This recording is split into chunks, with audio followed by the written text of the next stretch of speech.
You are responsible for your life. And if you're sitting around waiting on somebody to save you, to fix you, to even help you, you are wasting your time, because only you have the power to take responsibility to move your life forward. Nobody is gonna cry for you. They have their own tears. One thing I'm positive about is how ROI negative complaining is and how much I'm trying to suffocate the practice of it. I really have been fascinated by people that have changed their mindset into understanding that everything that is not going well right now is their fault. It has been remarkably important to me in understanding that everything that I'm not happy about is on me. It's a remarkably interesting brain twist. The amount of energy spent on things that you can't control versus being accountable to what you can control has been a huge separator for me in the last 4 or 5 years as I've dug deep.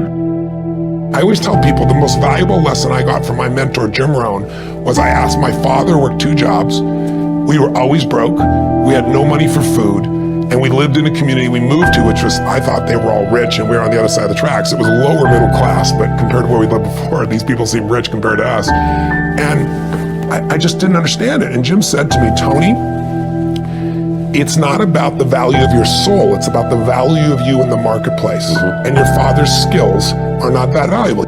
Someone said we have 2 primary choices in life. We can either accept conditions as they exist, or we can take the responsibility to change them. See, a lot of people want to exempt themselves from taking responsibility. All they want to do is talk about the problem. Every time you see them, they'll tell you their story over and over and over and over again. No one's going to do anything for you. A couple rules of being a real leader. You need to take responsibility for your own life. Bringing energy to your team, leading and recruiting, leading in leadership, leading in growth. Nobody owes you anything, but you owe other people everything. That's what a leader does. You take responsibility. You know exactly right now what you're not doing. It would be criminal of you to leave here and say, I don't know what to do. You know exactly what you're afraid of. You know exactly what you've been avoiding, and you got to make a decision to change it. You know exactly what it is. Don't BS anybody. You know what you need to do different. You know the changes you need to make. And if you can do that and stop kidding yourself, you can win. You can overcome your fear, overcome procrastination, whatever that is. I say to people, you got to participate in your own rescue. You've got to retool yourself. There are no skill sets in community colleges today, for the most part, that are going to prepare you for the economy or a job that's there. So what is that going to do? You're just going to waste more money, more time. We need to retool ourselves. The government's not going to do it for you. And even when you're struggling, even when you're discouraged, and you feel like other people have given up on you, don't ever give up on yourself. Right now, between me and the person I want to be, between you and the person you want to be, there is a gap of skill set, and that's it. But once you know your mission, and once you believe that you can accomplish anything you set your mind to, then you can do the extraordinary. Now for me, getting out of that space of being lost, of not knowing what I wanted to do with my life, it all came down to needing to earn credibility with myself in very small incremental ways. And I knew if I was going to accomplish anything in my life, I was going to have to get control of my mind. Now, ironically, there's 2 ways to get control of your mind. Way number 1 is directly going to the mind, which can be very scary, can be very daunting, very ethereal. It's ephemeral, it's hard to grab onto, it's hard to touch. But way number 2 is through the body. And so I decided that my kung fu was going to be to get very good at developing my body. And in that process, I was going to learn about nutrition, which would allow me to help my mom and my sister. In that process, I was going to earn credibility with myself, and earning credibility with yourself is so important. Do it in micro ways. For me, just showing up to the gym every day was a micro victory. I said I was going to do it, and I did it. Now you have to understand, I hate working out. So for all of you crazy people that get an endorphin rush from running, I hate you all.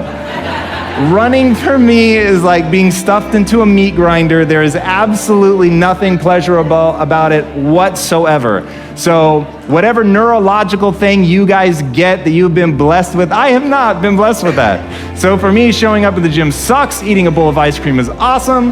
And so getting to a better place for me was a totally different journey. Thank you. And what that was just showing up every day and putting in the work. It was reading about human metabolism and understanding how what I eat impacts my body. It was earning a little bit of discipline every day, knowing that, well, I did it yesterday, I can do it again today. It was not eating something that I wanted to eat. And most importantly, and if you're taking notes, write this down, it was about changing my identity. Because at the end of the day, identity and values drive behavior. Identity and values drive behavior. So if you want to make a change, you have to change your vision of who you are. You have to begin telling yourself a different narrative. And the narrative you tell yourself about yourself is everything.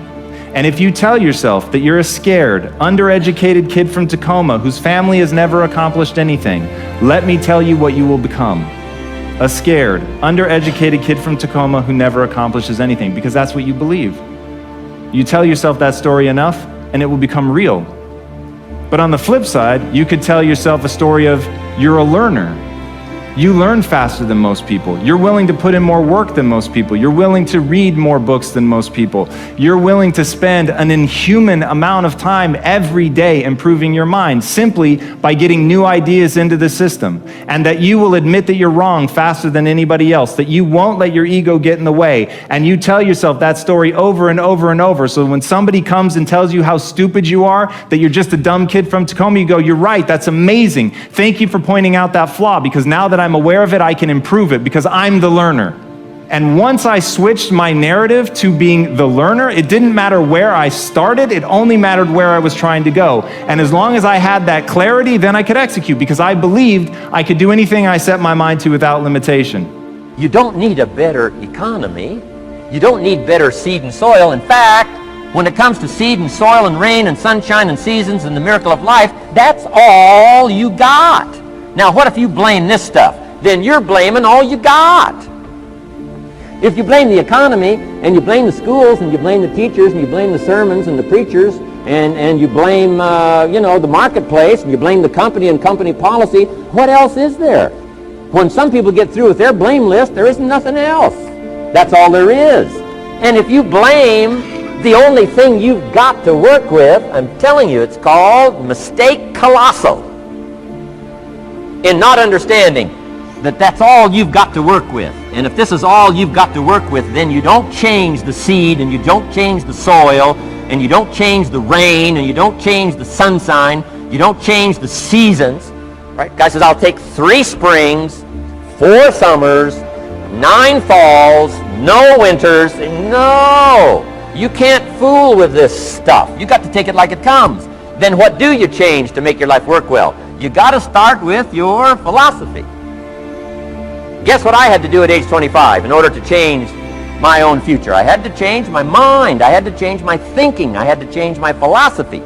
I was messed up on what was causing my problem.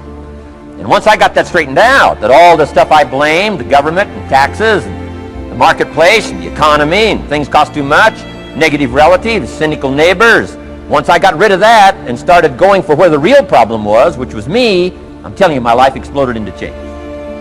My bank account changed immediately. My income changed immediately. My whole life took on a whole new look and color immediately.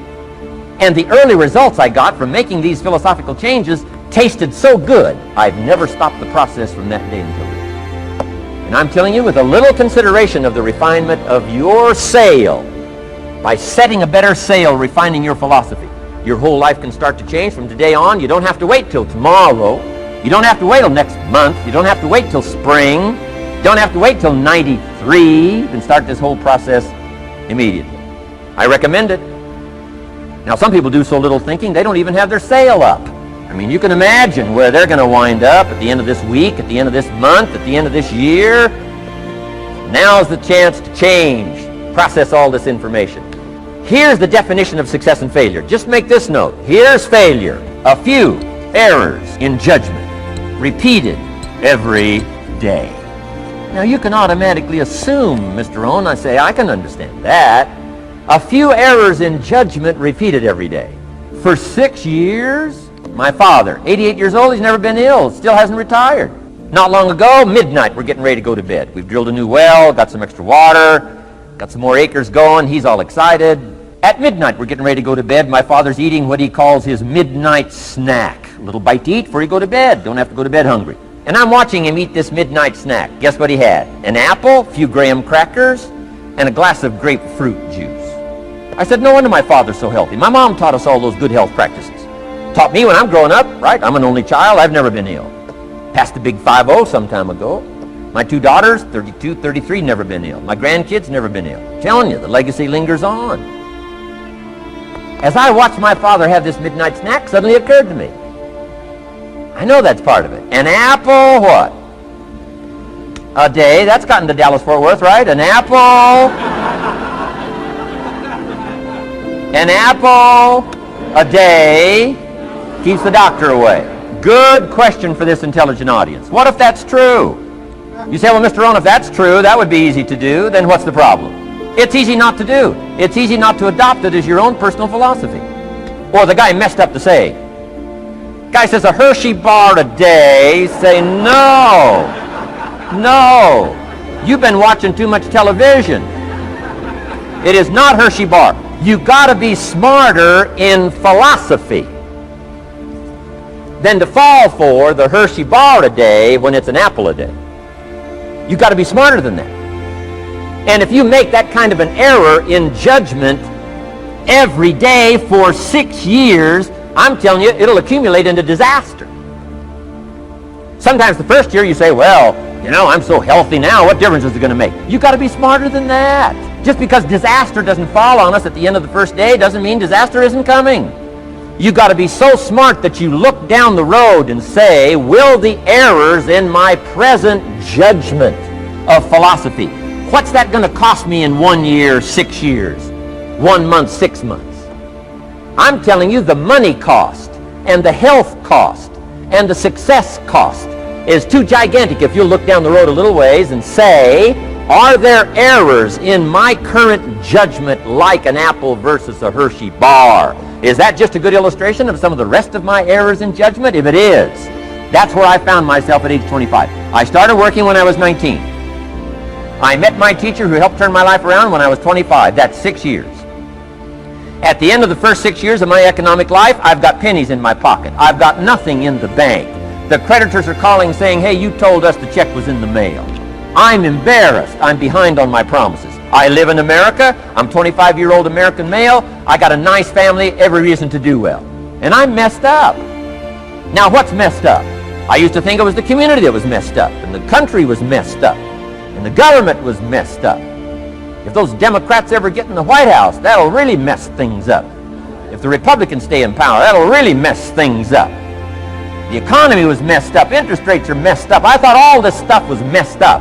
Then I found out that's not what was messed up. I was criticizing the only thing I had to work with. What was really messed up was my own personal philosophy. My own errors in judgment in my own personal philosophy brought me in 6 years to pennies in my pocket, nothing in the bank, and trying to explain why I wasn't doing well living in America, 25-year-old American male, got a family, every reason to do well.